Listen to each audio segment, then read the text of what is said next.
Hey there, David Taub here from NextLevelGuitar.com. How you doing? What's up, good people? Hope all is well. Hope your guitar journeys are going famously, I say.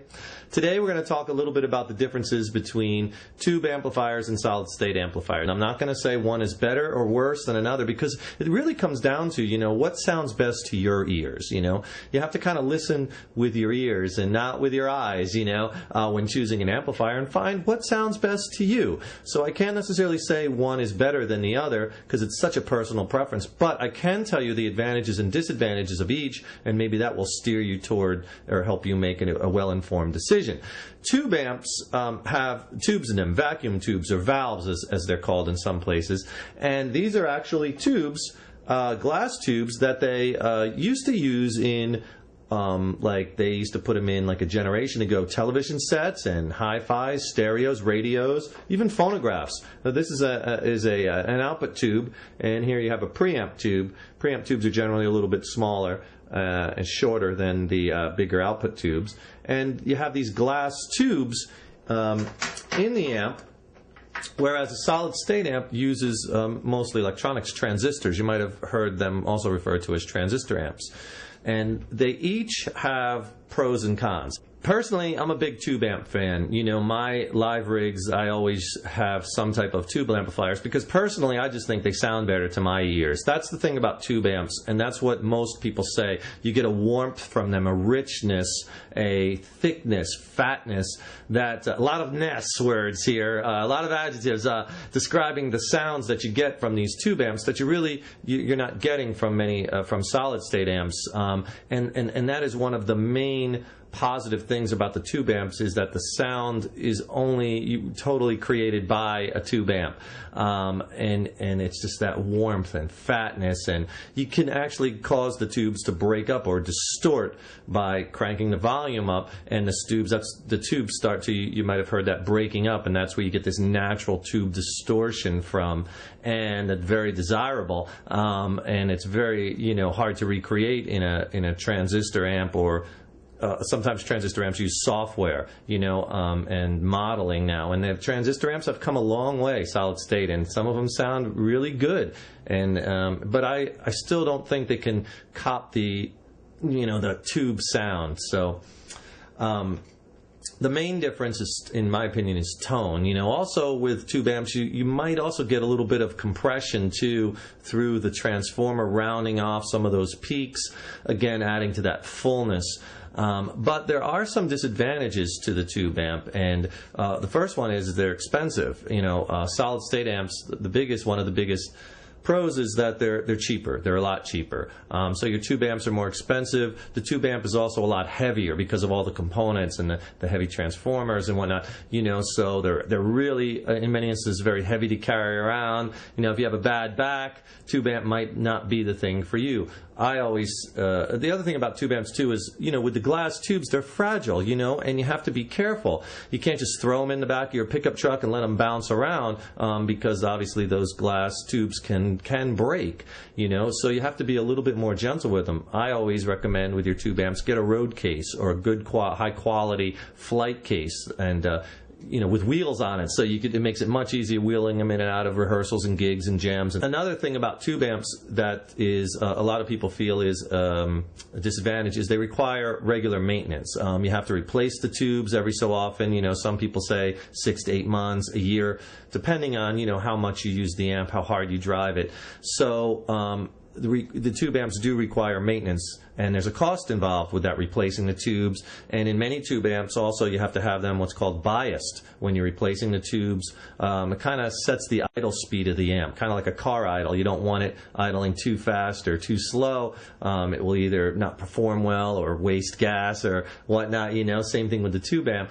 You want to have those tubes idling properly, and that's an adjustment that you want to most likely leave to a professional, because you got to hook the tube up to a scope, and it's a little involved. Not every amp has to be biased tube amp, but most of them do. So there are cost and maintenance factors. Also, the tube amps aren't as reliable as a solid state amp. You know, tubes go down, parts go down. There's a lot more parts that can fail. So, you know, yes, the tube amps do break down. But if you change your tubes regularly and you stay on top of it, you don't wait for a tube. Usually before a tube fails, it will give you some warning signs. It'll start to crackle a little bit, or you'll hear your volume level. You'll be playing and your volume level will go down. Then it'll come back up.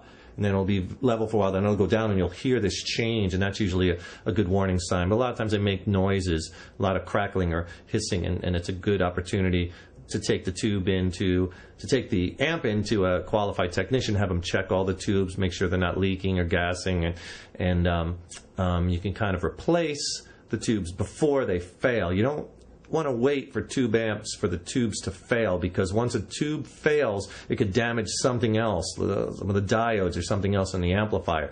So what I always say to my students is, if you are going to get a tube amp and it requires maintenance, find a local guy in your community. I love mom and pop stores for amp repair, because there's usually some mad scientist looking dude in the back who's been fixing amp for 30 years, and he knows the ins and outs, and they're way into it, and they'll really put the care and the time and the effort into it. So find that mad scientist in your town at the mom and pop store and have them work on your tube amp. One other thing about tube amps that some people find a negative is you kind of have to crank them up in order to get those tubes to start distorting and breaking up. You know, if you play at a lower volume, you're going to get a very different sound than if you have it cranked. And a lot of especially vintage amps, they're really made to run hot and to be played wide open and loud, to really get those tubes cooking and talking back and forth to each other. So if you need a little bedroom amp, to practice at night so you don't wake the neighbors, you don't want to get, a 100-watt Marshall or a real heavy-duty hardcore tube amp, because at low volumes they're not going to sound the same. And conversely, that's one of the advantages you could say about a solid state amp, is that, pretty much you're going to get the same distorted sounds, whether it's at low volume or high volume. There's no tubes in it. It's circuitry or software. So, another advantage of the solid state amp is, like I mentioned before, is they're cheaper, they're more reliable. There's not many user-friendly maintenance parts if something goes down, and they don't go down very often. For the most part, they're pretty reliable. So they're a little bit more reliable. They're more rugged. You could toss them around. They don't have glass tubes in them that can break, and they don't seem to go down as often as the older tube amps, especially the vintage amps. Another, some might say advantage, some might say disadvantage of a solid state amp is it can model. You can get a modeling amp, what's called modeling, where a solid state amp is designed to model a sound or various sounds. You could turn a knob and get 10 different types of amps out of one amp, where it's modeled after different amps all in one. Like you can get a Fender Tweeds type sound, you can get a Mesa Boogie type sound, maybe a Roland Jazz JC 100 Jazz Chorus type sound. So some people could consider that an advantage, that they have this modeling software, and these solid state amps have become very versatile because you get lots and lots of sounds out of them. Some people like that, some people don't like them because they feel like those sounds aren't as close as the original. They're just kind of okay. So again, it all depends on your preference. The thing that I've found about solid state amps, in my opinion, is the distorted channels just don't seem to me to sound as good as the tube amps. To me, on the solid state, it just sounds a little bit more processed, a little more digital, a little thinner.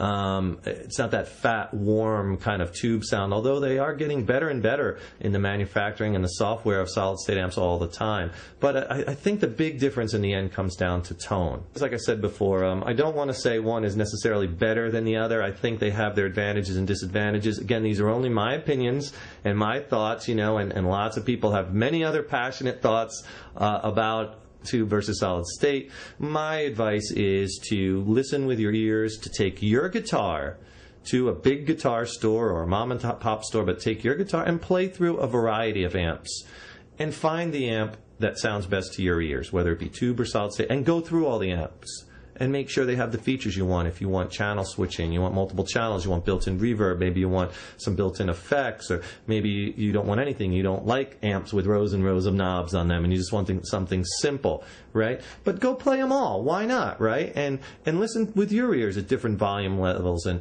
really give them the road test. And in the end, make a well-informed decision based on all these factors and your budget, which will drive a lot of the decision. If you want to learn more about tube amplifiers, solid-state amplifiers, amplifiers. We have hundreds and hundreds and hundreds of lessons on our website at nextlevelguitar.com. We have over 700 lessons and growing. By the time you view this video, there might be 900 lessons on there. We add new lessons all the time. Check it out. It has guitar lessons for beginners, intermediates, advanced, lessons on gear, amps, effects. It's so comprehensive. You'll love it. And also make sure you subscribe to our YouTube channel by clicking that subscribe button in that corner there, because then you'll be notified when we have new videos coming out. We try to put out new YouTube videos quite often for the good people. That's you. And so please subscribe to our YouTube channel and check out some of our other videos. Thanks for joining us. I'm David Taub, co-founder of NextLevelGuitar.com. Keep putting that guitar in your hands every day. Keep being creative, examining all kinds of tonal possibilities through guitars, through amps, through your hands. So go for it, have fun, rock on, and we will see you in the next lesson. Take care.